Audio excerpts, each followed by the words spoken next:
Na mi van, Gergő, most jutottatok, azt már is az utcán sütöd a burgert? Persze, most nyílt itt egy új kutyakozmetika, Canin Barber, és átjöttem a srácokhoz, csinálok neki egy hamburgert. Szia, Márk! Szia!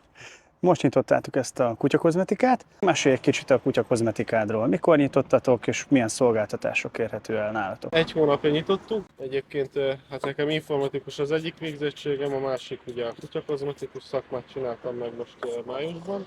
Akkor szia, mert szintén mérnök informatikus vagyok. Gyerekkorom óta egyébként kutyák között vagyok, nagyon szeretem az állatokat. És miért vagytok ti mások, mint más kutyakozmetika? Azért vagyunk mások, mert én kizárólag stresszmentesen csinálom ezt a szakmát.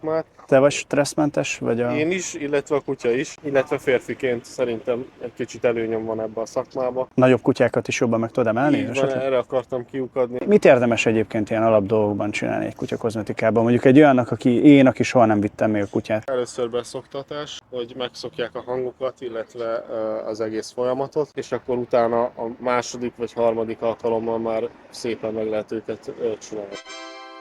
Készen a hamburger, érdemes lenne megkóstolnod.